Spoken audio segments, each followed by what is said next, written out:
Estamos online? Agora foi, Estamos né? online, Wagner. Ótimo. Bom, primeiro agradecer a presença de cada um de vocês. Em respeito aí aos que chegaram exatamente no horário que a gente havia combinado. A gente já vai iniciar o webinar, tá? Primeiro, saudar aí a presença de cada um de vocês. A gente fica muito feliz de ser mais um evento aí com bastante inscrição. De novo, a gente teve que pensar em dar um upgrade na plataforma, felizmente ainda não chegou o momento. E aí estou hoje, eu com o Vitor Barcelos, meu sócio. É uma feliz coincidência a gente estar junto novamente nessas empreitadas para falar da parte que a gente tem no dia a dia aqui, mercado tributário, contábil, internacional. E é isso. Eu Vitor, vou você consegue compartilhar, né? compartilhar, por favor?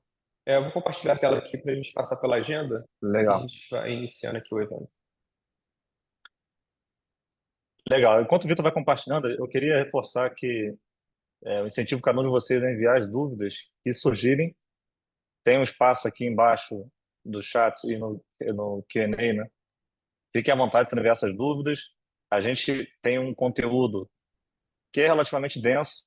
A gente até deixou dois temas aqui, o 9 e o 10, para uma segunda oportunidade. Daqui a algumas semanas a gente vai fazer um novo evento, consolidando as dúvidas que a gente receber deste evento e que eventualmente não forem respondidas, ou eventualmente as que foram respondidas, mas trazendo exemplo. Eu reforço que vocês realmente enviem as dúvidas durante o webinar. Vai ter aqui vão ter alguns QR Codes. É o mesmo QR Code, tá? Então, esse QR Code ele leva para o nosso canal no WhatsApp, que a gente ali tem uma comunicação mais fluida. Além dos e-mails, a gente também compartilha pelo WhatsApp. A gente entende que as pessoas acessam bastante o WhatsApp e conseguem ter um entendimento melhor por lá. Bom, a gente vai passar aqui por 8 temas, tá? Alguns deles estão condensados em blocos, então a gente vai ter alguns blocos aqui nessa apresentação. Ao final, a gente vai separar para responder as dúvidas de uma maneira mais sequencial. Durante o webinar, a gente vai também pegar algumas dúvidas que forem muito pertinentes ao tema naquele momento e já tirá-las, mas a ideia é que a gente concentre tudo no final e use essas dúvidas reforçando para um novo evento que a gente vai trazer daqui a algumas semanas, tá?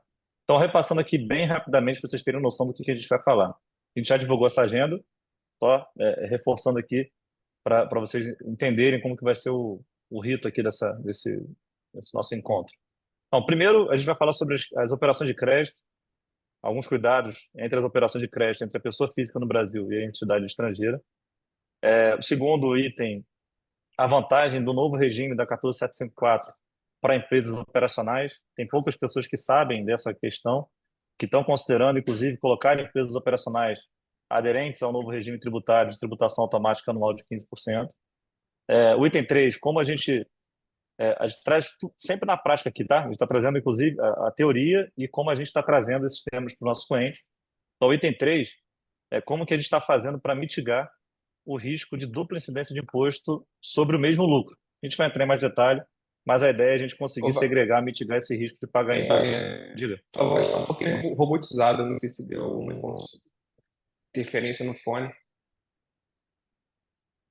Engraçado, eu sou também ficou, talvez seja a internet aqui do escritório. É, Tá tudo bem agora? Tá me ouvindo bem? tudo bem. Ótimo. Então, o item 3 é, na prática, a gente cuidar para não ter tributação duas vezes do mesmo lucro. Item 4, como que a gente tem feito essa segregação dos lucros até 2023 e os lucros a partir de 2024? A gente vai trazer aqui quais são as diferenças de tributação, momento de imposto. Item 5, um item que é bastante relevante, principalmente para quem tem imóveis, que a gente tem diferentes tratativas contábeis e fiscais, seja para os Estados Unidos como em outros países. A gente foca nos Estados Unidos, que é o território onde a gente tem mais clientes com patrimônio. O item 6, como que a gente usa, na verdade, assim, mais uma resposta à dúvida e diferenciação sobre as questões que aconteceram até 2023, né, lucros e prejuízos, e o que vai acontecer de 24 em diante. O item 7, a gente brinca que é uma segunda chance para quem não optou para transparência ter parte da sua carteira ou ela inteira no regime transparente, mesmo sem ter aderido, sem ter feito adesão agora no Imposto de Renda de 2024/25. E por último, um conteúdo um pouquinho mais denso, mas que é relevante, importantíssimo para a gente considerar que uma empresa está ou não aderente, né, tem necessidade ou não de ter a tributação automática anual aí pagando os 15%.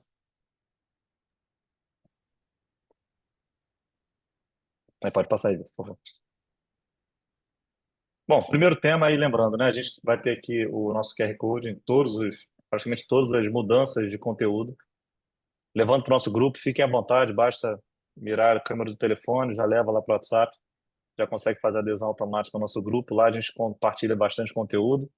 Novamente, reforço que podem enviar as dúvidas, a quantidade de dúvidas que forem necessárias, que, enfim, surgirem.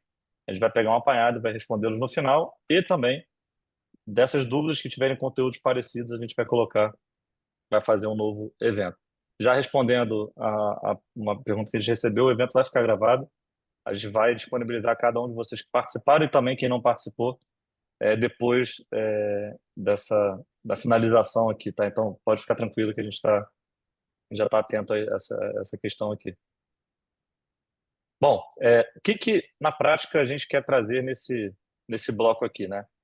A gente já fez algumas diversas, né, estruturações de patrimônio no exterior via entidades, empresas, né, internacionais. E uma das estratégias aplicáveis além de você considerar que as adições de capital do sócio, então transferiu, por exemplo, US$ 1 milhão para o exterior, além de você considerar que esse valor é um capital social, você também pode considerar que parte desse valor ele seja empréstimo. Isso era muito utilizado até o ano passado, porque no ano passado, lembrando, a gente não tinha tributação automática sobre os lucros. A gente teria que tributar os lucros pagando 27,5 quando retirasse recursos ou tivesse gastos pessoais na empresa.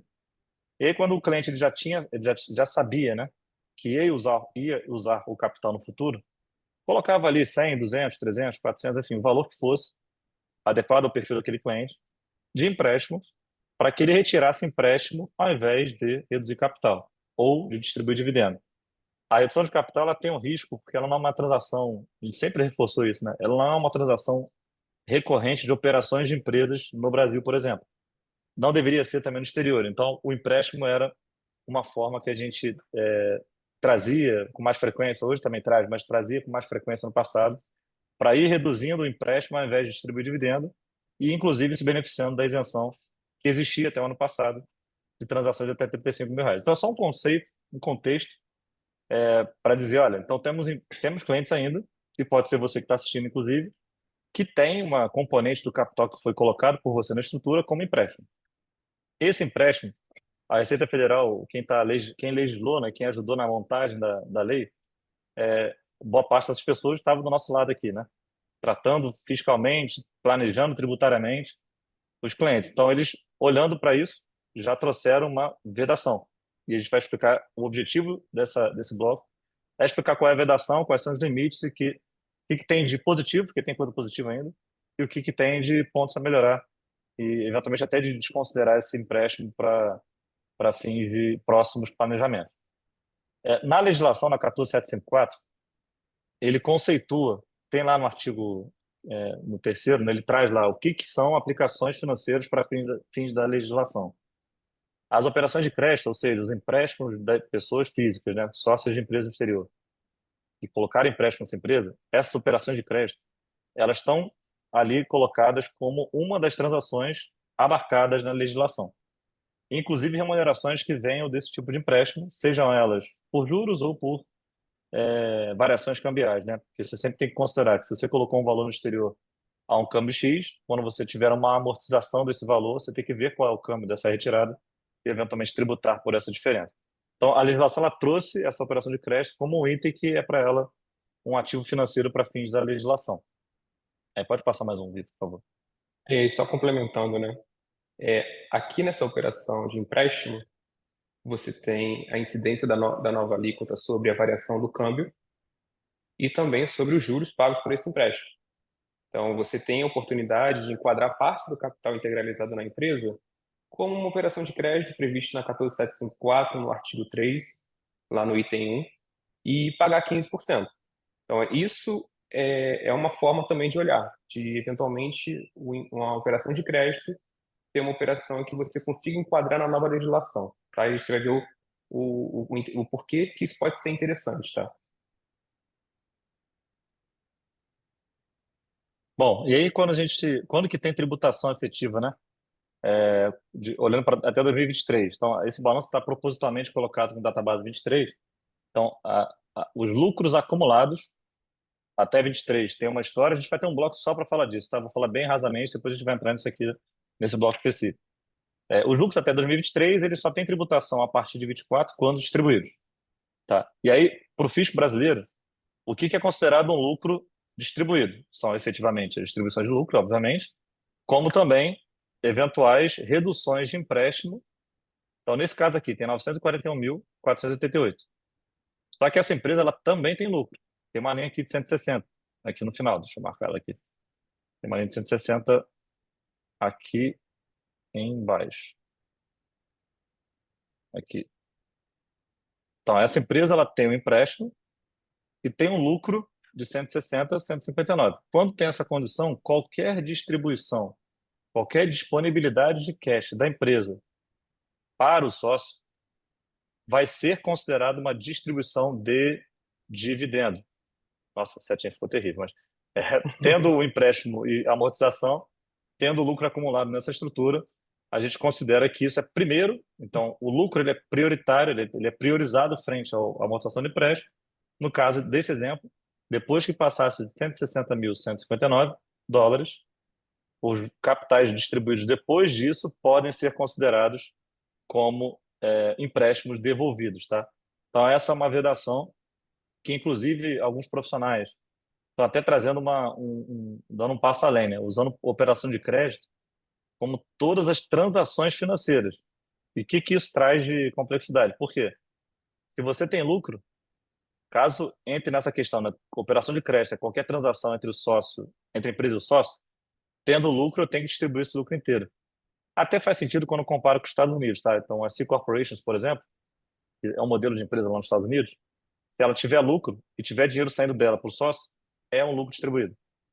Depois você pode reduzir capital. Mas o que traz na lei, que está de fato 100% claro, é isso. Tendo empréstimo na empresa, caso haja lucro a distribuir e haja de fato uma entrega de dinheiro da empresa para o sócio, vai ser priorizada a distribuição do lucro. Lembrando que o lucro até 2023 ele é tributado em 15% da distribuição, né? Então, o prejuízo está aí. Quem amortizou o empréstimo nesse ano de 24 e tendo lucro em 23, vai ser considerado isso como uma distribuição de dividendos e não como amortização de empréstimo. Aqui Esse é é um ponto importante. a formalização do que era antes falado como distribuição de parcelas de lucro, né? Antes existia o risco dessa interpretação, agora essa lei traz dizendo que, de fato, se tiver amortização de empréstimo no momento em que a empresa apresenta lucro, será classificado como lucro. E se esse lucro for um lucro Exato. auferido até 31/12/23, ele vai, que não seria tributado de forma automática, ele vai ser tributado. Então, às vezes, o investidor está na expectativa de tributar só a variação positiva do câmbio daquele empréstimo e vai passar a tributar o valor total distribuído, porque vai precisar ser classificado como distribuição de lucro e não como amortização de empréstimo. A gente teve até cliente que ainda antes do imposto de renda de 2024, né, que é a base é 23, que a gente conversou com ele, mostrou isso para ele, e falou assim, não, então eu vou cancelar o empréstimo. Para mim não faz sentido ter o empréstimo, era um volume pequeno, a gente fez de maneira retroativa, né? Ele retificou as últimas declarações, cancelou os empréstimos, e no caso peculiar dele, o dinheiro não tinha sido feito por remessa, né? A ida do capital não tinha sido feita por remessa como empréstimo, né? Ele mandou para a conta pessoal e da conta pessoal ele emprestou esse dinheiro lá fora, da conta pessoal lá de fora ele emprestou para a empresa. Então ele tinha uns casos, uma situação favorável a cancelar esse empréstimo de maneira retroativa, né? Primeiro ponto de atenção, como a gente já falou, né? Se a empresa tiver lucro, não é permitida a amortização de empréstimo. Então, primeiro você tem que distribuir o lucro, depois você faz a amortização de empréstimo. E o lado positivo, que é o próximo item, os empréstimos, eles são ainda uma estratégia, porque caso você amortize, vamos supor que você não tenha lucro, tá? E caso amortize o empréstimo, a variação cambial dele está tipificada na legislação como um rendimento exposto à tributação. Ou seja, vamos supor que você estava com câmbio, esse 941 mil dólares foi enviado para a empresa a um câmbio de R$ 4. E aí você tira hoje ao câmbio de 5,50. A cada dólar que você retira, você teve um ganho de R$ 1,50. Por essa diferença, aí multiplica pela quantidade de dólares, né? Então, vamos supor que você teve 100 mil dólares distribuído, você teria R$ 150 mil de ganho. Esse 150 mil do ano passado é tributado no ano seguinte, no mês seguinte. A partir de 24, isso entra junto do bolo do lucro e tributa lá no ano que vem. Tá? Então, isso é um benefício, querendo ou não, ainda é um benefício, porque você joga a alíquota. Primeiro que você joga, mudou a alíquota, né, de ganho de capital que ia até 22,5, a depender do seu ganho, e ela ficou flat em 15, e antes era a tributação no mês seguinte, e agora no ano seguinte. Então você ganha tempo e tem uma alíquota flat bem reduzida. Principalmente para as empresas que têm uma operação geradora de prejuízo contábil, né? Então, se você tem uma Sim. parte a fatia do capital integralizada como empréstimo, você já traz uma nova regra de recolhimento do imposto, que deixa de ser mensal e passa a ser anual. Ou, eventualmente, uma estratégia mesmo olhando para a operação específica da empresa. E é importante você ter falado isso, porque quem tem, por exemplo, empresa nos Estados Unidos, geralmente imobiliária, né, que tem rendimento de imóvel, geralmente ela é deficitária fiscalmente, né, tem prejuízo contábil. E caso você faça uma redução de capital, a redução de capital está na regra antiga. Ganho de capital de 15 a 22,5, porque não está tipificado como um rendimento. Tá? A variação cambial de redução de capital não está tipificado na lei como um rendimento exposto à tributação de 15% anual. Então, se você reduz capital, tributa 15 no mês seguinte, 15 a 22,5, né, dependendo do ganho, até R$ 5 milhões de ganho no ano fica em 15, então geralmente as pessoas estão nesse cenário. Se fosse o empréstimo, a amortização do empréstimo, são 15% da variação cambial no ano seguinte. Então você consegue jogar para frente e ter uma alíquota menor. Flat em 15.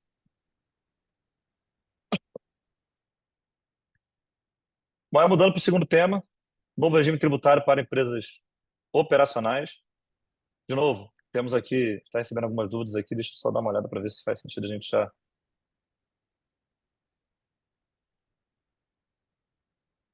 Ah, legal, aqui a gente pode falar mais no final. Ótimo.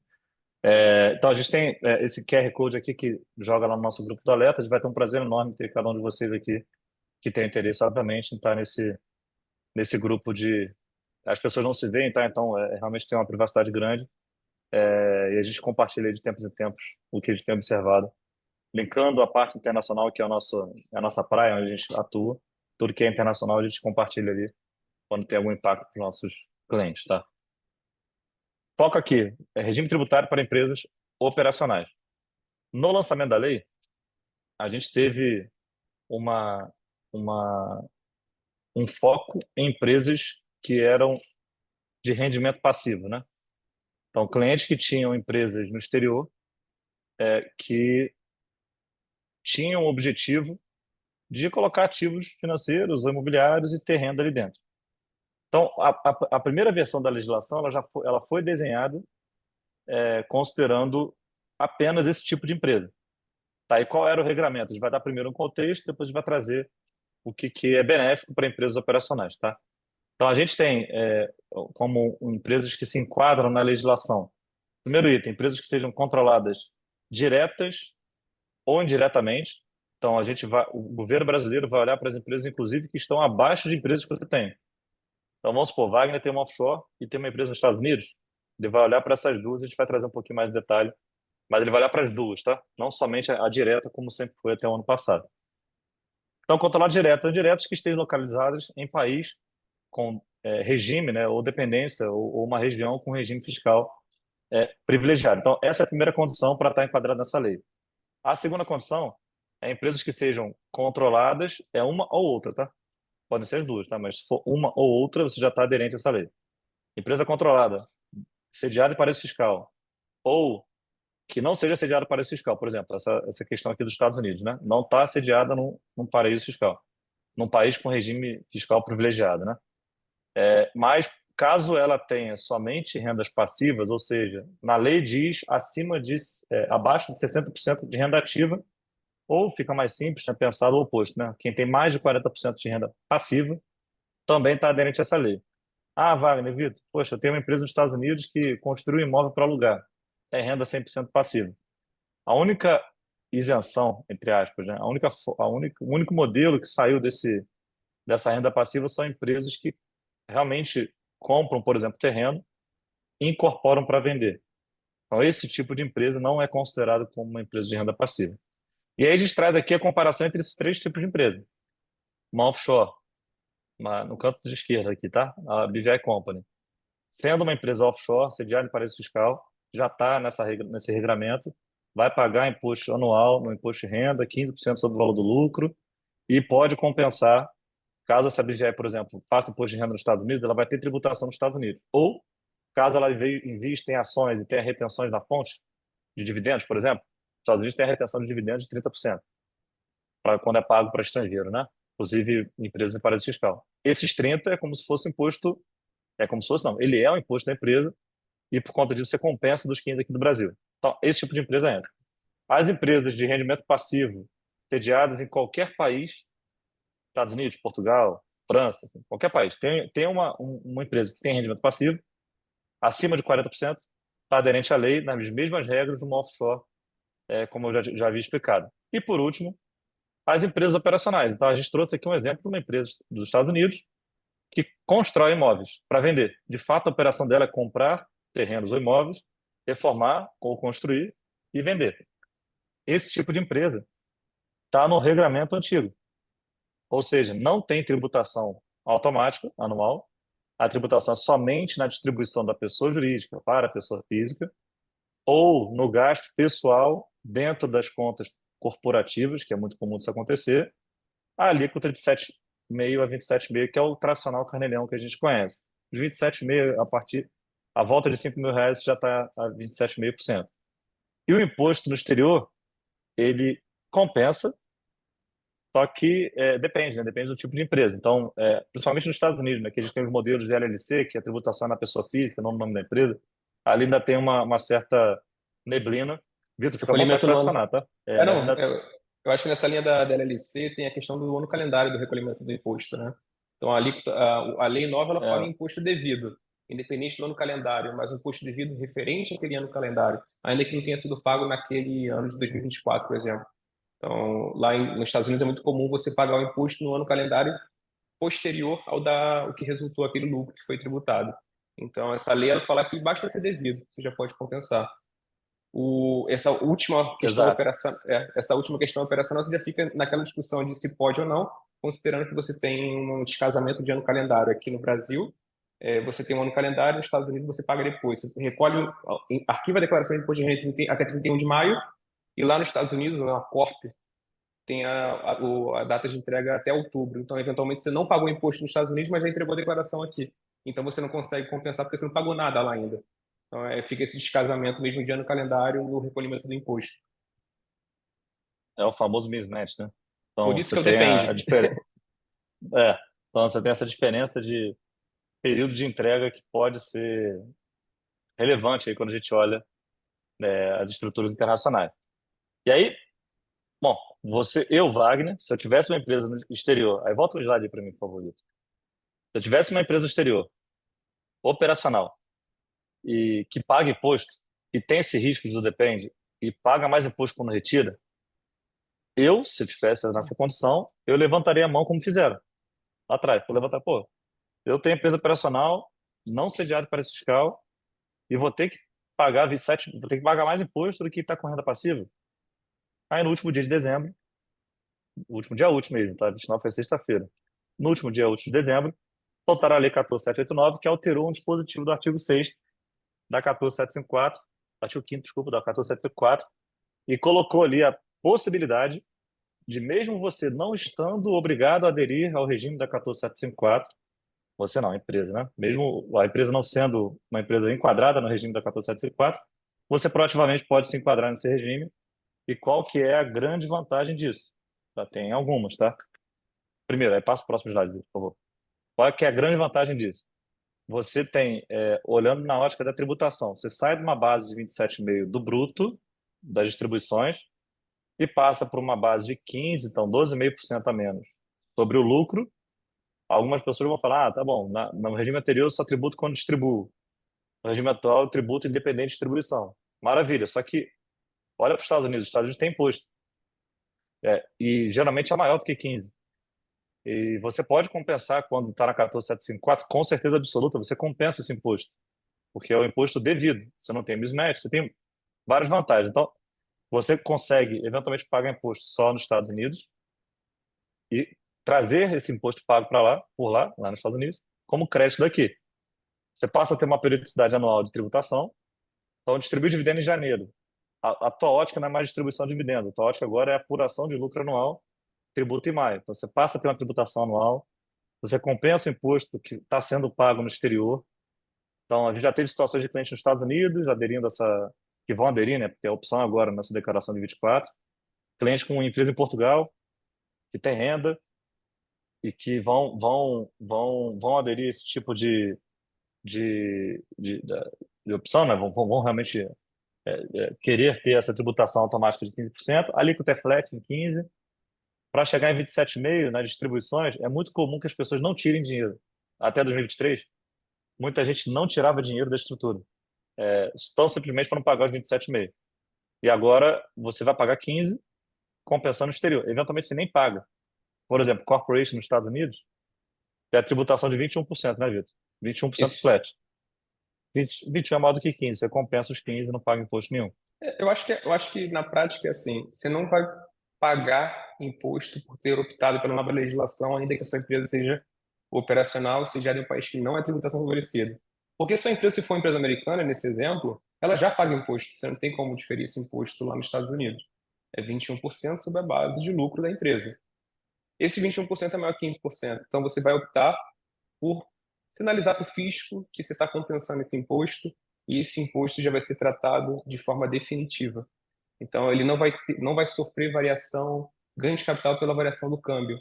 Então, vai ser um lucro já tratado fiscalmente de forma definitiva. Ainda que você não tenha a intenção de utilizar esse recurso no curto prazo, você vai tratar ele fiscalmente na próxima data base. Se daqui a 2, 3 anos o câmbio tiver 7, 8, é uma fatia do lucro que já vai ter sido tratado fiscalmente. Você não pagou nada mais porque compensou 21% e você pode tirar da empresa sem nenhuma implicação tributária. Eu acho que é uma mensagem interessante sobre quem tem empresa operacional não sediada em país de tributação favorecida. Esse ponto da trava cambial, né? Então, a tributação ela é definitiva mesmo. Então, o que é tributação definitiva? Tributei uma vez, não tem mais imposto. Então, tributei, exemplo, tá? Deu 100 mil dólares de lucro. Vamos supor que não tem imposto no país, tá? Você vai pagar 15 mil aqui no Brasil, convertidos em reais. E vamos supor que o câmbio estava 5,50. Se você, quando distribuir esse capital, esse dinheiro, né? Você vai ter que demonstrar de uma maneira segregada no imposto de renda, como crédito de dividendos da ECB, e toda a variação cambial, caso exista, no futuro, quando você distribuir, ela é isenta de tributação. Então, quando vamos supor que você tributa lá em maio de 25 a 5,50, paga os 15%, daqui a 10 anos você distribui, o câmbio está R$ 7. Torço para não chegar rápido, mas pela tendência que está, acho que vai chegar. R$ 7. A diferença de 1,50, dos 5,50 para os 7, é isenta de tributação. Então, você tem um grande hedge cambial, que ainda não, nesse regime, e se beneficiando ainda da compensação de impostos. Então, eu diria que eu não vejo ponto negativo. Eu, Wagner, pelo pessoal, eu não vejo ponto negativo em aderir, empresa operacional aderir, principalmente as empresas que são sediadas em países que têm imposto. E você Exato. compensa, eventualmente, o residual vai ser muito pequeno para chegar na alíquota de 15, né? Então, lembrando que você compensa o imposto pago no exterior, se ele passar de 15, você não tem mais crédito nenhum, só compensa os 15, né? E não carrega para o ano seguinte. Se você tributou menos de 15, você complementa aqui para dar os 15. Também não vejo desvantagem, não. Bom, aqui eu acho que é talvez uma Acho que eu vou aula do Vitor aí, porque deixar essa parte comigo, ele, porque eu fiquei com o dever de casa aí é, de montar esse plano de contas que tem ajudado bastante a gente. A um ideia desa- aqui, pode falar, vai, um desafio que foi, né, contemplar não, até. foi um desafio positivo, que a gente vê que teve muita.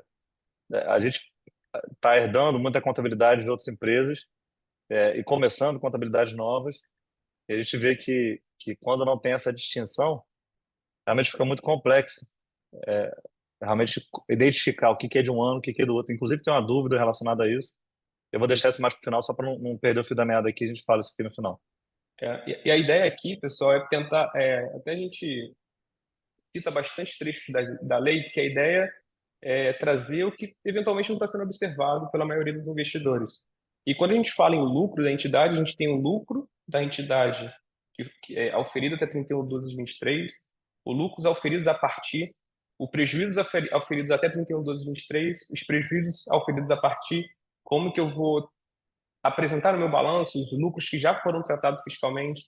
Então, a lei ela traz um pouco dessas necessidades, né? Dessas novas regras que podem eventualmente ser uma teia de aranha para quem não tem familiaridade com questões contábeis, né? E aqui a gente traz como exemplo uma empresa bem comum, que é uma estrutura sediada em país de tributação favorecida para investir em ativos financeiros, isenção de ganhos de capital nos Estados Unidos, previsão de sucessão facilitada, e uma empresa nos Estados Unidos, embaixo dessa empresa sediada em país de tributação favorecida, para deter um imóvel na Flórida, eventualmente utilizado para uso pessoal ou utilizada para aluguel mesmo, renda passiva também. Então, são duas estruturas, uma controlada direta e uma controlada indireta, e ambas têm renda passiva. E a Instrução Normativa 2180, ela já sinaliza lá no seu artigo 21, ela diz o seguinte, que o balanço dessas empresas elas precisam ser apurados de forma individualizada. Então, essa empresa vai ter que ter o balanço dela e essa empresa vai ter o balanço dela. Elas vão ser vistas como como irmãs, né? Então, elas vão ser declaradas separadamente. Ainda que você não tenha vínculo societário direto com essa empresa, no seu imposto de renda, você vai ter que declarar ela separada dessa aqui. Então, você vai excluir o capital dessa subsidiária, dessa empresa controlada direta e apresentar numa linha diferente, bem como o lucro. O lucro também vai ser tributado de forma individual, por isso dessa necessidade de balanço individualizado, onde as controladas deverão ser declaradas de forma separada. Então não vai existir mais a possibilidade de eventualmente você pegar o prejuízo do subsidiário compensado com o lucro da controlada direta, que era muito comum, né? Você tem uma empresa geradora de prejuízo, que é uma empresa que atua no mercado imobiliário, e uma empresa que atua no mercado financeiro, que tem uma exposição, uma variação de mercado dos ativos financeiros, que pode proporcionar um lucro. Então, eventualmente, quando você fizer a equivalência dessa empresa, por ter o controle indireto dela, na controlada você poderia bater esse prejuízo. Então, essa lei já não permite fazer isso. Eles vão olhar de forma individual cada empresa. E ele diz também que deverá ser Era, excluído. era até Pode, uma. pode falar. Desculpa te interromper, Vitor. Isso aqui era até uma forma muito. Nos textos anteriores ao dessa lei, né? Inclusive de outro governo, era uma grande estratégia para quem queria eliminar, reduzir a tributação de ativos financeiros, investir em imóveis, porque o imobiliário dos Estados Unidos, especificamente nos Estados Unidos, né, gera uma tributação. Geralmente não tem tributação, né, durante a vida do investimento por conta da depreciação. Então você levava o prejuízo, como você só olhava para a controlada direta nos outros textos, né? Não nesse da 1404. Nos outros textos, até 23, até 22, você só olhava para a empresa controlada direta. E lá tinha a consolidação do lucro da empresa indireta, que tinha prejuízo, então você reduzia o teu lucro. Agora É, mesmo uma sendo mãe da outra, elas vão ser demonstradas como irmãs para fins de tributação. Então, realmente, agora tem lucro nos Estados Unidos, prejuízo, desculpa, é prejuízo dela, carrega para ela, ela compensa no futuro. Deu lucro aqui na offshore, expurgando esse lucro, que é onde o Vitor vai entrar. Então, expurga esse lucro, deu lucro aqui, paga imposto aqui e eventualmente não paga aqui. exato. Então, aqui ele diz que, primeiro, tem que ter um balanço para cada uma. Segundo, que vão ser declarados de forma individual. E terceiro, ele diz que precisa ser excluído do lucro da controlada direta o lucro da controlada indireta. Se você tiver uma outra controlada indireta embaixo dessa controlada indireta, também vai ter que estar a exclusão de lucro, uma de cada que compõe aqui a estrutura internacional. E lá na declaração você deverá identificar os resultados apurados decorrente de participação em outras empresas. Então você tem que olhar o seu balanço da controlada direta e ver do resultado operacional o que é fatia da subsidiária, para você ter, eventualmente não ter risco de dupla tributação. Você já vai tributar ela de forma individual. Se você não destaca esse lucro na controlada direta, você tem o risco de tributar novamente em 15%. Então eles trouxeram essas regrinhas aqui que precisam ser contempladas no plano de contas da contabilidade da empresa. E aqui a gente traz um exemplo de como que a gente tem adotado para os nossos clientes. Nós já fizemos o ajuste do nosso plano de contas, todos os nossos clientes já vão ser contemplados esse ano com uma contabilidade onde vai ter identificação da origem de cada lucro, justamente para ter clareza da informação, para saber o que vai ser exposto na declaração de imposto de renda, numa eventual fiscalização. Tem destacado a origem de cada resultado. E nesse exemplo aqui tem uma controlada direta que tem um lucro de 45.600 e uma controlada indireta que tem um lucro de 15 mil dólares. Ainda que a controlada direta consolide essa subsidiária, essa controlada indireta por equivalência, ela não entra para a base de cálculo. Os 15 mil é apresentado numa linha separada. Então, você tributa 15 mil aqui e tributa 45 mil aqui. Qual seria o problema se você não tivesse esse nível de detalhe no seu patrimônio líquido da empresa? Você ia tributar 15 mil aqui, esse 15 mil estaria dentro dos 45 e você ia tributar ele de novo. Então é importante ajustar o plano de contas para que fique destacado e muito claro da origem que deu esse resultado. Então aqui dá um exemplo onde qual seria a base de cálculo para fins de incidência do imposto para cada controlada. Nesse outro exemplo aqui, a gente tem uma controlada direta com os mesmos 45.600 e uma controlada indireta com prejuízo de 25 mil dólares. Então, vocês vão notar que os 45.600 dele não foi abatido os 25 mil. Os 25 mil serão carregados para um próximo ano, acumulado, e os 45.600 serão tributados em 15% em sua integridade. Então, aqui a ideia mais uma vez, você não pode, por equivalência, amortizar o prejuízo que estava sendo reportado na controlada indireta na sua controlada direta. Por isso que precisa ser destacado. E a gente entra também nos lucros apurados até 2023. Inclusive, acho que teve uma dúvida com relação a isso. E a dúvida principal está na utilização desse lucro. Então, quando eu utilizo, quando que eu tributo, e se eu tiver prejuízo, quando que eu vou abater esse prejuízo?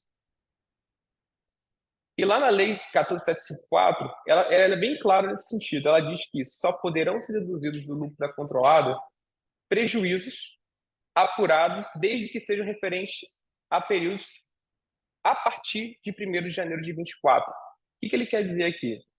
Se você tem uma empresa, eu vou até passar aqui já para ficar mais claro aqui e tangibilizar melhor. Em 31 de 12 de 23, você tem uma empresa com prejuízo, esse prejuízo não poderá ser compensado nos lucros oferidos a partir de janeiro de 24. Então, ainda que você tenha uma empresa com prejuízo acumulado, se você, em 2024, reconhecer lucro, esse lucro não poderá ser abatido de prejuízos acumulados e você vai tributar ele, sem poder abater prejuízos anteriores. E eu acho que faz bastante sentido quando a gente olha para a regra do lucro. O lucro também só será tributado na efetiva disponibilização desse lucro.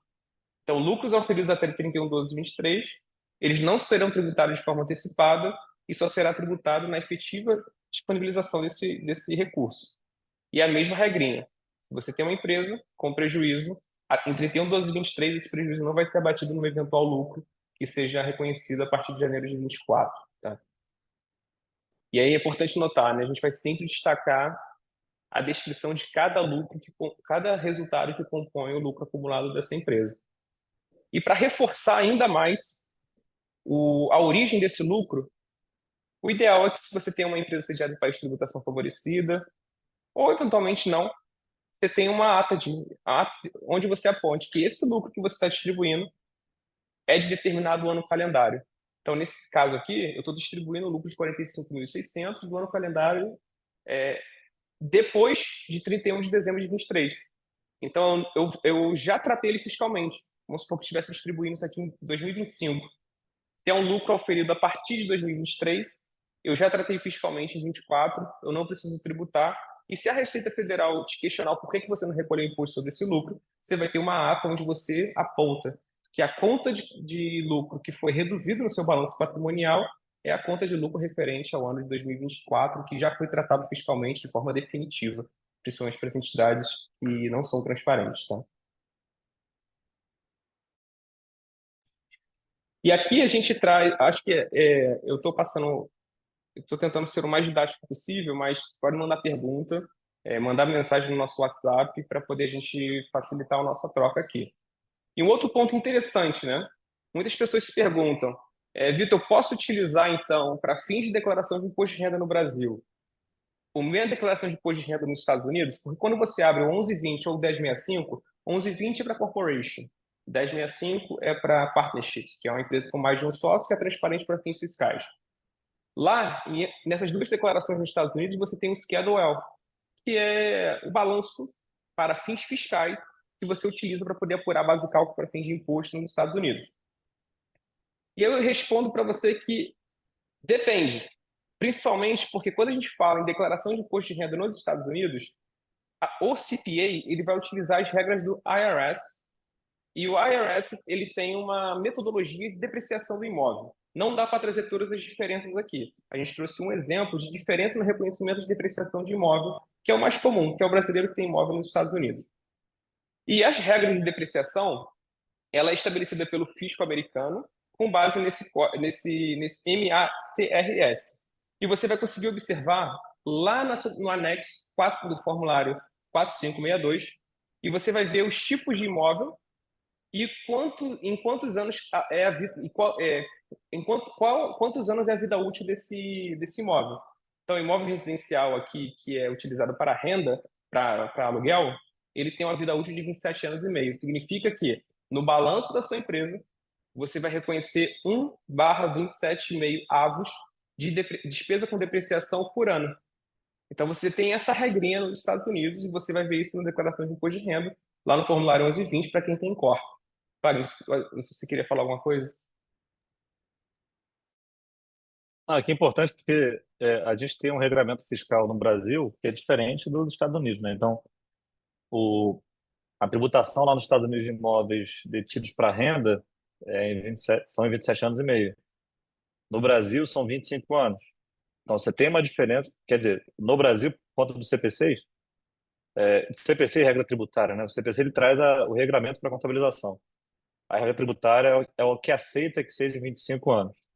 Então, imóveis residenciais utilizados, imóveis em geral, né? E equipamentos, veículos, etc. Equipamentos e imóveis que sejam utilizados para fins ligados à atividade principal da empresa, eles são considerados depreciados, e aí, especificamente os imóveis residenciais, lá nos Estados Unidos, 27 anos e meio, aqui no Brasil, 25 anos. Ou seja, por depreciar menos, você tem maior depreciação. Isso é benéfico para quem por conta da legislação, né? Você vai tributar menos porque a sua depreciação é maior. Você desconta mais valor do teu lucro. E aí a gente tem um ponto a observar que, mesmo sendo imóvel, não são todos imóveis que podem ser depreciados, porque esse imóvel pode ser considerado uma propriedade para investimento. Então, quando que é uma propriedade para investimento? Quando não tem vínculo, ou seja, se você tem, por exemplo, Cortex, tá? A gente não tem dentro da empresa, dentro do nosso CNPJ, uma atividade de administração de imóveis próprios. Por exemplo, não é uma hold de imóveis próprios, não é nada relacionado a imobiliário. Mas se a gente tivesse um imóvel e alugasse esse imóvel, a renda, você não poderia descontar a depreciação desse imóvel, pelo nosso regime fiscal, né? Então, assim, tem vários pontos que você tem que observar. O principal, quando se fala nos Estados Unidos, é a diferença de tempo de depreciação. E lá nos Estados Unidos você tem imóveis que são depreciados até 39 anos, né? Então, se você tem um imóvel comercial, volta 2 slides aí para mim, Vitor, por favor. No próprio tax return você consegue ver aqui, ó, non-residential real property. Então, você tem uma tributação, uma depreciação num tempo maior, ou seja, tem menos depreciação anual. Então, se ter esse caso na tua carteira, imóveis não residenciais, a variação da depreciação é maior. No Brasil tributa muito menos, tem muito mais depreciação do que nos Estados Unidos. E a principal diferença E que a gente aqui é vai só um observar, exemplo prático, né? eu ia falar exatamente Um isso, um exemplo, exemplo um exemplo. prático, exatamente, um exemplo prático da diferença, né? A gente tem a depreciação de um imóvel para aluguel, reconhecido lá pelas regras do fisco americano, onde é 27 anos e meio, e você acaba tendo menos despesa com depreciação do que a regra do Brasil. No Brasil é 25 anos, nos Estados Unidos, 27 anos e meio. Então, eventualmente, você está reconhecendo menos despesas do que você poderia reconhecer para poder reduzir sua base de cálculo para fins de incidência dos 15%. Qual que é o resultado disso? O primeiro ponto de atenção é avaliar a necessidade de ter dois balanços, a depender do ativo investido. Tem ativo e a metodologia de reconhecimento contábil, seja na declaração de imposto de renda nos Estados Unidos, seja no BR-GAAP do Brasil, estabelecido pelo CPC, não vai mudar muito. Nada muito relevante, eventualmente nem muda nada. Mas esse exemplo do imóvel que a gente trouxe é para tangibilizar que existem ativos que têm um regramento diferente um do outro, quando a gente olha para as regras contábeis, né? Então, por ver, por vezes você vai precisar de fato ter um balanço para fim de atendimento da declaração de imposto de renda, tax return nos Estados Unidos, e um balanço para fim de atendimento da declaração de imposto de renda no Brasil, que é no padrão BR-GAAP, considerando que é uma empresa que, apesar de ser sediada num país que não tem tributação favorecida, é uma atividade de renda passiva, né? Então você tem lá o enquadramento.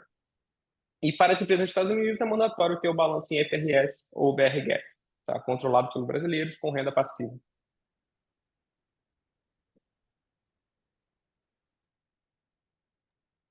Bom, a gente entra aqui num tema que foi uma feliz confirmação que tivemos aí na versão 3, né, do Perguntas e Respostas.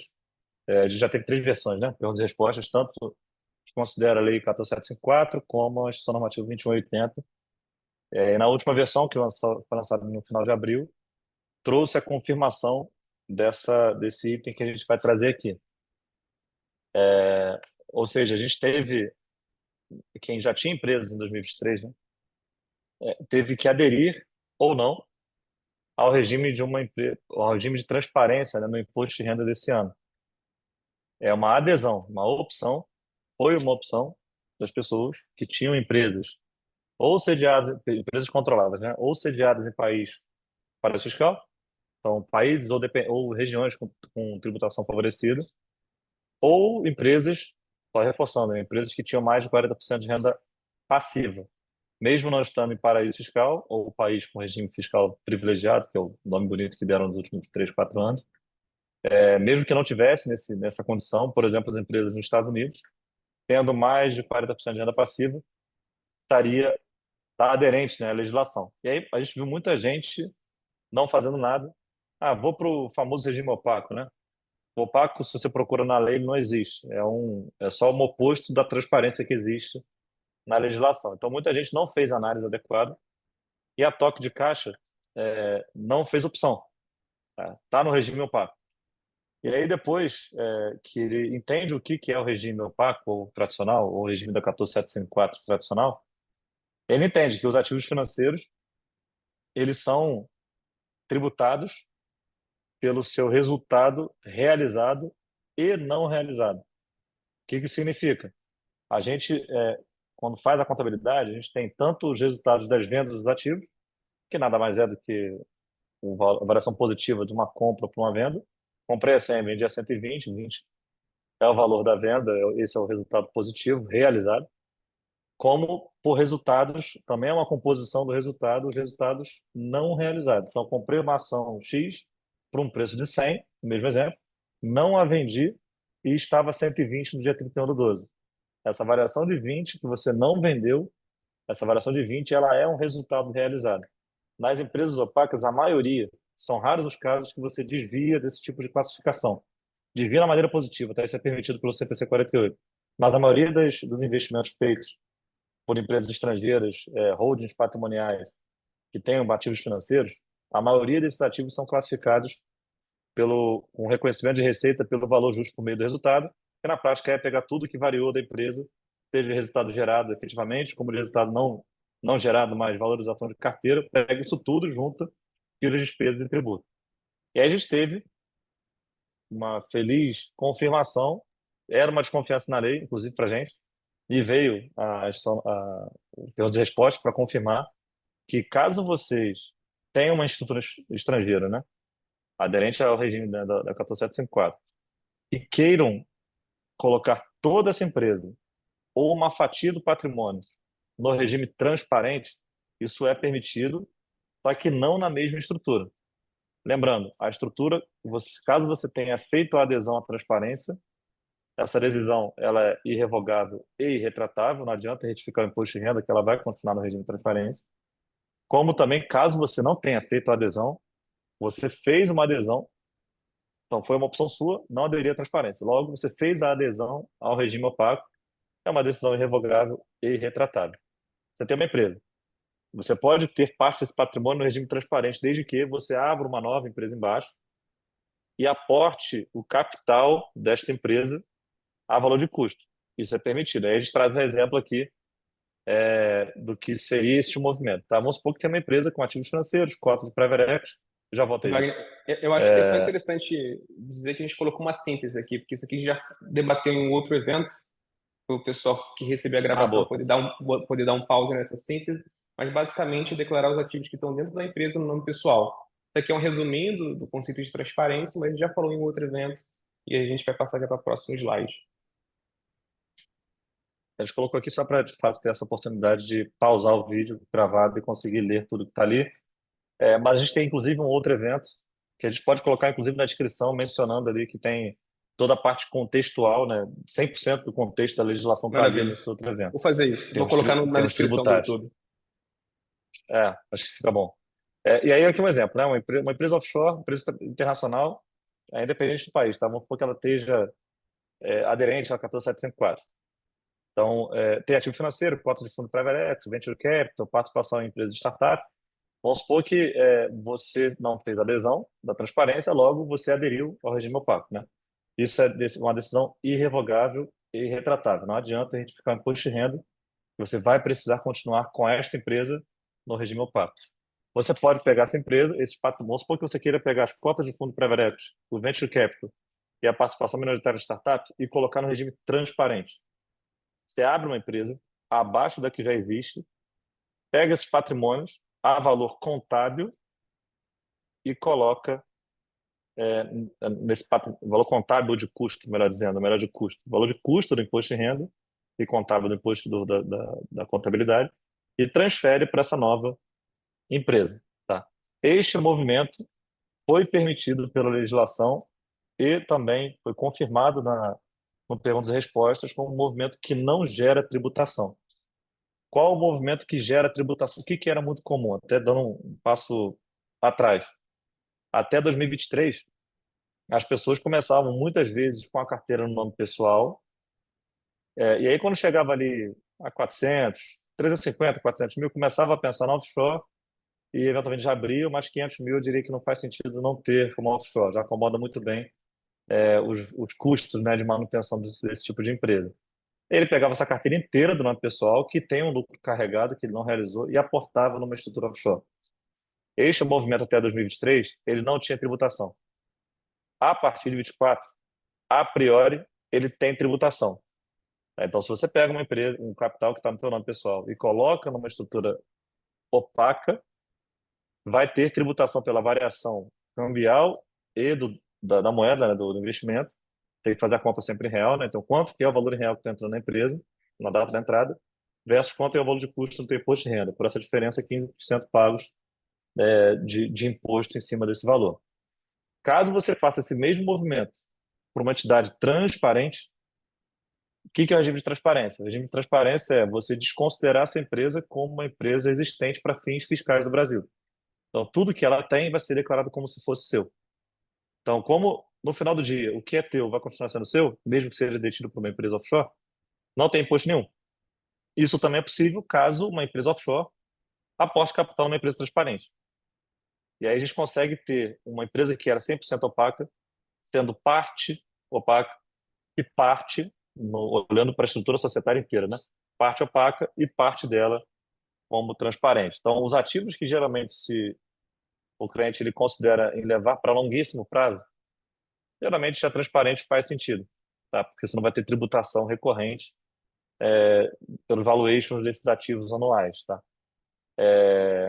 Importante, esse movimento tem que ser realmente nesse sentido. Tem uma empresa que já existe, opaca, ela tem que criar uma empresa abaixo, não pode ser irmã, se for irmã tem imposto. Tem que ser empresa de baixo, a empresa de baixo, parente, você transfere os bens e passa a declarar parte desses bens no nome pessoal e as cotas da empresa opaca. Isso só reforça o conceito de que o fisco vai olhar individualmente para cada empresa, né? Então, acho que isso Exato, deixa bem exato, claro exato, isso. exato. E aí, o último bloco, antes de a gente falar um pouquinho de quem somos nós, para quem não nos conhece, e abrir para dúvidas, e até responder. A gente tem algumas dúvidas aqui interessantes para responder. É importante, a gente precisa definir o que é conceito, o que é pessoa vinculada. A legislação ela trouxe uma conceituação de pessoa vinculada para até evitar planejamentos, entre aspas, abusivos, tá? Lembrando, a empresa, a pessoa física vai ter que tributar no nome dela, caso ela tenha controle da empresa, e o controle para fins da declaração da legislação, ele é definido como ou ter mais de 50% de participação efetiva, né? Ou mais de 50% de controle. Só que esse controle ele abarca inclusive pessoas que são vinculadas. Tá? Então, tanto detenção direta como detenção indireta. Então é um conceito muito abrangente. Não é somente, por exemplo, Wagner investindo 30% numa empresa offshore. Eu posso ainda assim ter que declará-la no meu imposto de renda, mesmo sendo abaixo de 50. Eu posso ainda assim ter que declarar no meu imposto de renda por conta das pessoas que são vinculadas a mim. A gente vai trazer aqui alguns exemplos. E as pessoas vinculadas podem ser tanto pessoas físicas como jurídicas. É. E a gente vai trazer aqui uma tipificação de parentesco, consanguíneo, enfim, regras à luz do direito de família e regras à luz do direito societário. Isso veio nessa lei porque o conceito de controlada é empresa que você tem influência significativa ou empresa que você detenha mais de 50% de participação. E aí ele coloca pessoas vinculadas, porque se você coloca, beleza, não posso não ter influência, não sou diretor da empresa, não tenho mais de 50%, porque eu coloquei meu tio, meu irmão, meu pai, diluí a participação, ainda que eles tenham um acordo aqui que eu sou dono da empresa e eu não caracterizei a empresa para poder ser tributada de forma antecipada o lucro reconhecido naquele exercício a partir de 24. Então começaram aqueles planejamentos que a pessoa quer incluir membro da família para não caracterizar controle, aí a lei colocou pessoas vinculadas e o conceito de pessoas vinculadas ele é bem amplo. Aí só dando. A gente trouxe aqui um quadrinho também para estudo, né? Então, para dar um exemplo, né? O que são graus de parentesco e tem grau consanguíneo e tem grau por afinidade. Então, vamos pegar aqui no grau consanguíneo do lado esquerdo. Pessoa de referência. Então, vamos supor que seja o Wagner aqui. Tá? Wagner Quito. Quem é meu parente de primeiro grau? Para fins do direito de família. Minha mãe, meu pai e meu filho. Legal. Então, se não tivesse esse regramento até o terceiro grau, pela lei fala até o terceiro grau, tá? Então, parentes até o terceiro grau, eu poderia abrir uma empresa com a minha irmã e não teria tributação. Por exemplo, se eu tivesse, eu pessoalmente tenho 4 irmãos, né? São 5 filhos. Então, se a gente dividisse entre os 5 uma empresa estrangeira, 20% cada um, não teria tributação, não seria enquadrada no regime de controlada direta. De empresa controlada no exterior não estaria dentro desse regime da 14754. Só que eles falam que a gente tem que considerar até o terceiro grau. Então, meu pai e minha mãe é o primeiro grau. E aí, quem tem ligação sanguínea com meu pai e com minha mãe? Meu irmão e minha irmã. Então, eles também são considerados para essa legislação. Quem tem mais ligação sanguínea com meu pai e com minha mãe? Meu avô, minha avó. Legal, segundo grau. Quem tem ligação com meu avô, com minha avó? Meu tio, minha tia, por exemplo. Terceiro grau. Então, todas essas pessoas que estão aqui são consideradas para fins de agrupamento do controle e aderência ao regime de tributação da 14754. Então, não adianta, a gente vai trazer aqui alguns exemplos, tá? Não adianta vir o Wagner aqui, abrir uma empresa com o irmão, com o tio ou o Vitor fazer a mesma coisa, que a gente não vai conseguir estar fora da legislação.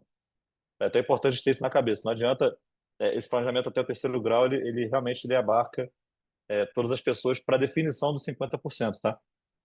Então, caso acompanhe 50%, a gente vai trazer aqui alguns exemplos, vocês todos estarão, independente do nível de participação, todos que compõem os 50% estarão aderentes a essa legislação. Primeiro exemplo, parentesco consanguíneo. Aqui temos o avô, 55% de participação. Naturalmente, ele já tem que fazer, né? Por conta de ter mais de 50%. Temos a pessoa de referência, vamos supor que seja o Wagner. Eu, com 15%, se fosse olhar só para o Wagner, não teria tributação, não teria que pagar imposto de maneira recorrente. Eu vou supor que tem um terceiro, Vitor, por exemplo, que não é meu, nós somos parentes. Como meu avô é meu parente de terceiro grau, de segundo grau, desculpa, eu e ele estamos abarcados para fins de controle. Então, soma 55 com 15, tem 70, logo os dois têm mais 50% de controle. Os dois vão ter que tributar no nome pessoal pela fração percentual 15% do lucro dessa empresa internacional. Esse terceiro, se não tiver vínculo nenhum com nós dois, ele não paga imposto recorrente, tá? Só vai pagar quando tiver distribuição. Segundo exemplo, temos aqui por grau de afinidade, né? Então, Wagner, pessoa de referência, minha esposa e o meu cunhado, cada um com 33. Individualmente, não temos mais de 50%. Só que o meu cunhado, ele é uma pessoa é, é, é, vinculada para fins do Wagner, e aí a gente tem aqui nesse final do dia 100%. Então, somos as os três percentuais. Os três vão ter que, mesmo tendo 50% a menos, menos 50% cada um, os três vão ter que tributar 15% sobre os 33% do lucro dessa empresa internacional. Bom, a gente falou aqui à luz do direito de família, tá? E aí vamos dar uma complexificada. Direito societário. Vamos supor que o Wagner tenha uma entidade estrangeira com 35% de participação, tenha terceiros, pessoas que não são nem o Vitor, nem pessoas da minha rede de família, que tem maior participação, 45%, e uma empresa que eu sou sócio, Fortex, por exemplo, vamos supor, eu tenho mais 10% da Fortex. E a Fortex tendo participação nessa mesma empresa que eu tenho participação lá fora. Caso eu tenha mais de 10% dessa empresa brasileira, toda a participação dela é considerada para fins de controle do Wagner. Então, o Wagner tem 35, tá aqui os 35, mais os 20.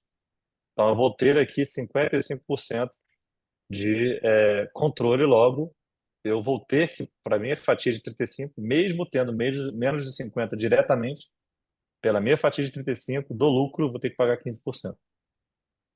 Um outro exemplo, É, tornando um aqui, pouquinho mais complexo. tornando mais complexo, Diga aí. exatamente. Mas só falando que à luz do direito da família, a gente está falando de pessoa física, né?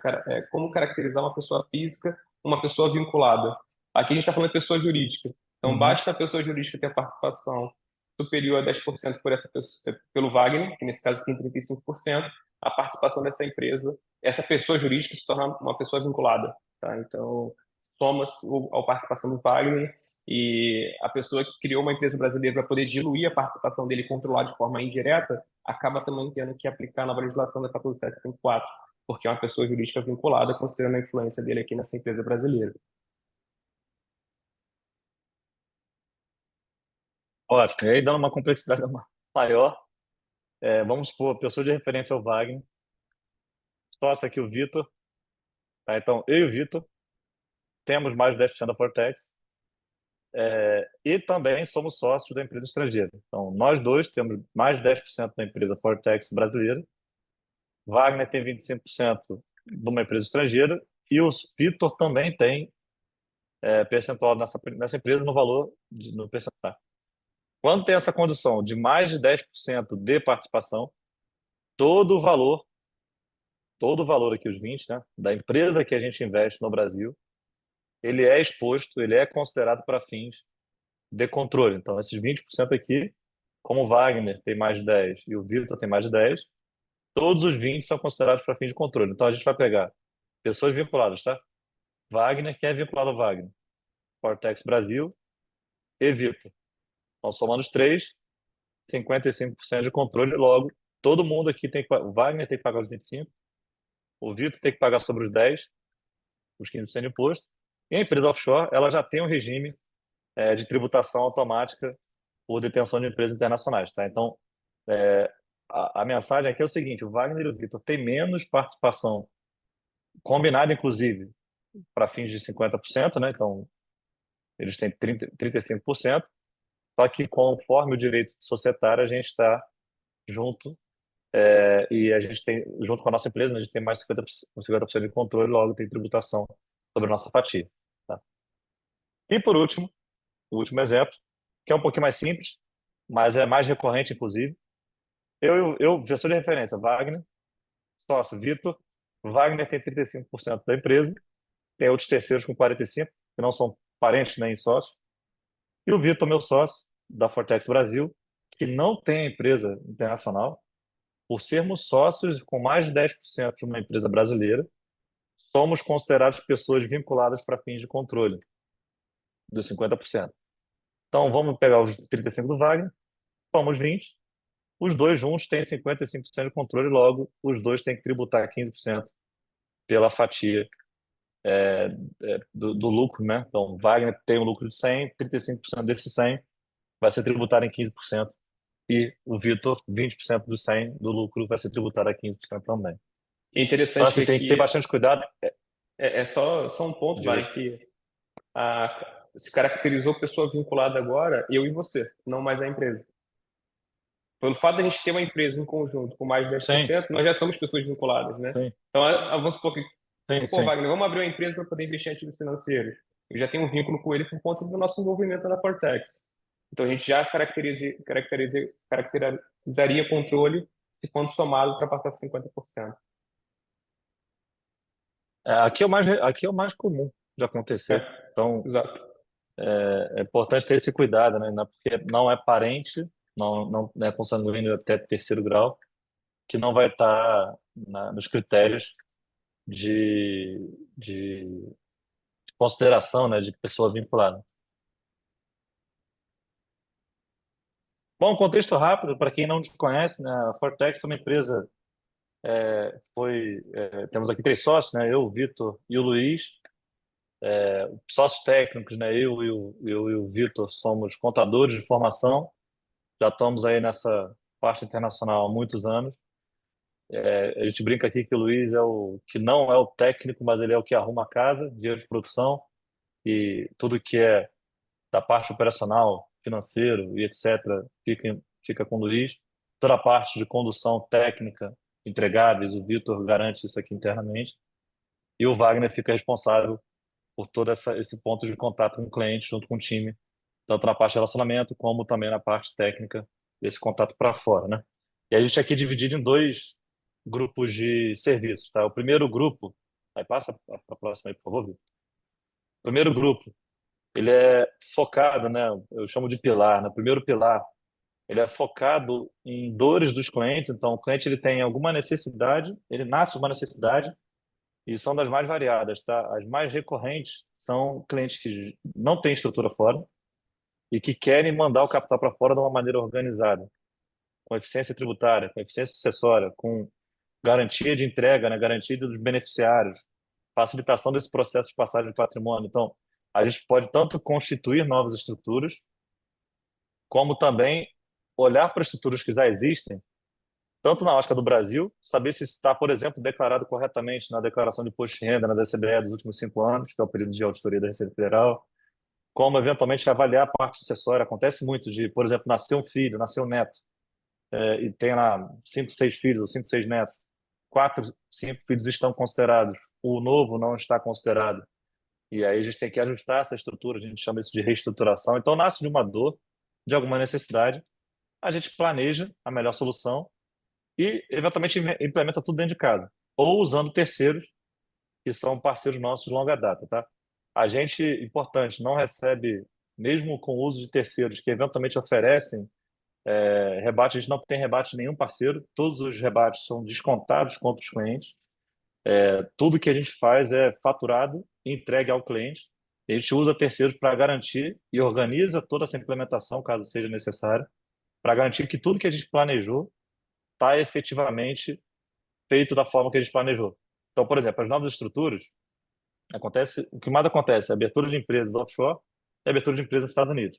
Então, a gente atua junto com o cliente, né? Desde entender qual é o perfil familiar, quais são os ativos investidos, qual é o perfil das rendas, quem é que ele deseja que sejam beneficiários, se ele tem alguma intercorrência, alguma questão que ele quer cobrir com essa estrutura internacional, tem algum filho que tem alguma doença especial, tem alguma necessidade que ele queira cobrir, a gente planeja e implementa. Como a gente não é o agente de registro fora do Brasil, a gente usa terceiros para implementar o que a gente fez, mas eles conduzem o que a gente planejou e a gente garante de ponta a ponta, desde o entendimento da estrutura, do que o cliente precisa, do que a gente desenhou, até a garantia de que vai estar a empresa aberta. A gente apoia na abertura das contas dos bancos que os clientes desejarem abrir conta, tem o processo inteiro para garantir que isso vai estar 100% feito conforme o que a gente planejou. E o próximo pilar, que eu digo que é onde a gente agrega muito, muito, muito valor mesmo, é tudo que deriva do investimento internacional todos os anos. Então, quem tem estrutura offshore, então, lembrando, né, quem tem offshore é só porque é fora do Brasil, tá? Não é porque é paraíso fiscal, não. Então, tem uma estrutura fora do Brasil, controlada, que tem adesão nesse regime da 14754, algumas são obrigatórias, algumas estruturas são obrigatórias, é obrigatório ter o balanço no padrão brasileiro. A gente produz o balanço no padrão brasileiro de contabilidade tanto para empresa offshore, enfim, paraíso fiscal, quanto para empresa offshore nos Estados Unidos, como portuguesa, enfim, empresas que estejam fora do Brasil, a gente produz esse balanço no padrão brasileiro de contabilidade e a gente assina o balanço, que é importante, tá? A Lei 14.754, para quem é obrigado a ter o balanço do padrão brasileiro, ela obriga que seja um balanço produzido e assinado por um contador licenciado no Brasil. É muito normal, muito comum a gente ver clientes que estão com os provedores que não têm esse tipo de licença aqui no Brasil, fazem no padrão global e são licenciados no seu país de residência, de sede, né? Então, a contabilidade está sendo o nosso, vamos dizer, a maior busca, né? E a gente fala que o cliente não quer, no final do dia ele não quer a contabilidade. Ele quer, na verdade, uma assessoria maior. E a gente pode explodir isso. Então, tudo que deriva da contabilidade a gente pode ajudar. Tanto o imposto de renda, a gente não tem como serviço de prateleira fazer a declaração de imposto de renda. Nosso foco é 100% internacional, tá? É importante. Tanto o primeiro pilar que eu comentei, como este segundo. O nosso foco como empresa é olhar para fora do Brasil, garantir o compliance local nesse país, garantir o compliance aqui do Brasil, tributário, contábil, sucessório. E a gente tanto reflete pela contabilidade, tanto reflete a parte do imposto de renda. Então, é de fato mostrar para o cliente, olha, o que que você precisa declarar em cada uma das fichas do imposto de renda, na DCBE, o que que você precisa declarar em cada uma das fichas, em cada um dos campos. O trabalho do cliente é pegar, do cliente, do contador, do advogado, do assessor dele, pegar esse relatório, copia, copiar e colar, não precisa ter mais trabalho. A gente cuida de todas as obrigações acessórias no exterior. Então, esse serviço aqui é muito legal porque agora a gente está tendo várias exigências novas, né? Principalmente nas Ilhas Virgens Britânicas. Desde o ano passado, ou retrasado, foi implementada a substância econômica. Quase ninguém sabe, quase nenhum cliente sabe o que que é isso.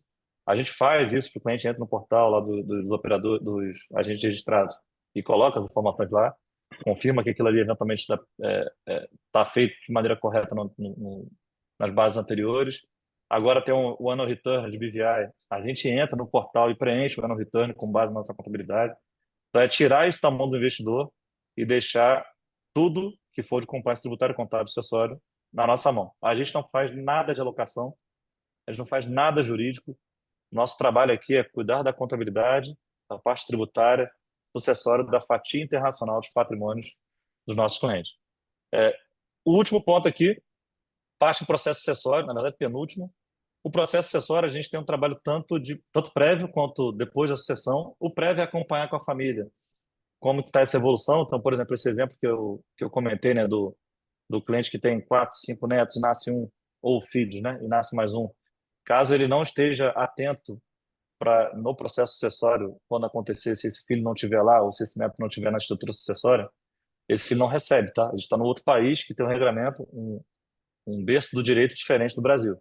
Então, a gente tem que ter isso daqui atualizado, os clientes dão muito valor, e quando acontecer, a gente vai estar aqui com uma empresa que confirmou com o cliente todos os anos e tem uma certa experiência nesse processo. Infelizmente, tivemos experiência nesse processo de sucessão. Caso tenha também o último ponto aqui, clientes que tenham necessidade de enviar o imposto de renda nos Estados Unidos, que é o Tax Return, a gente ajuda o CPA responsável, nós não somos CPAs, tá? A gente ajuda o CPA responsável por essa declaração a fazer todo esse trâmite fiscal nos Estados Unidos, conectado com o que a gente sabe, com o que a gente recolhe dos clientes, com o que a gente entende da estrutura do cliente, conectado com a contabilidade no padrão brasileiro e também os relatórios de imposto de renda do CBE, o Annual Return de BVI, etc. Tá?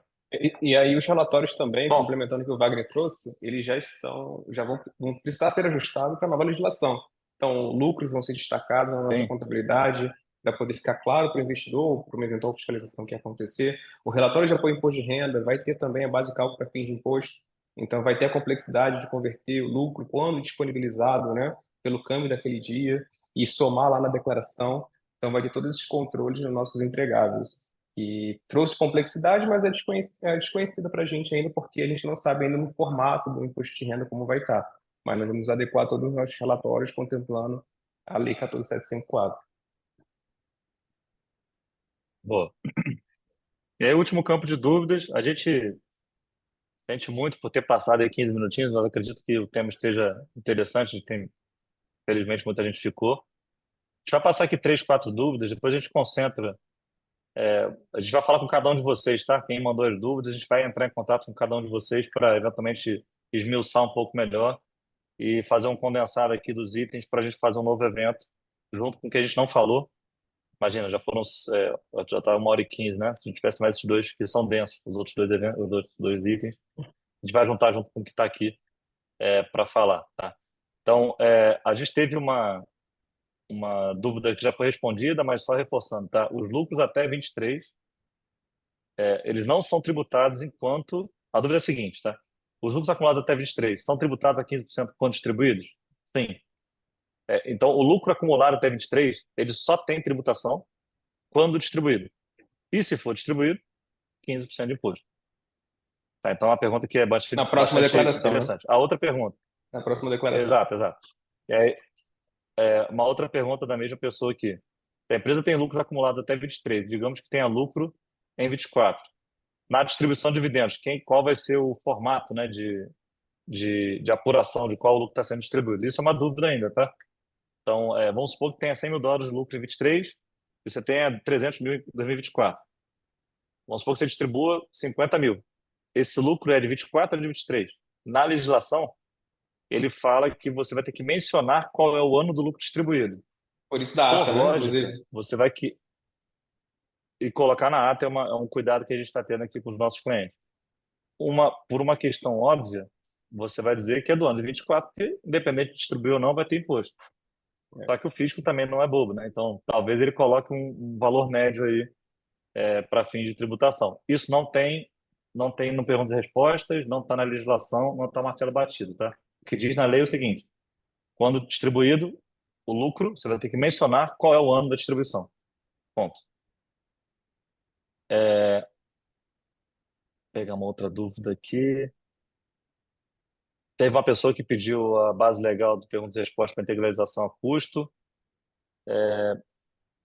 No perguntas e respostas é a pergunta 43, tá? Da versão 3. Então, colocar no Google aí, perguntas e respostas, lei 14754.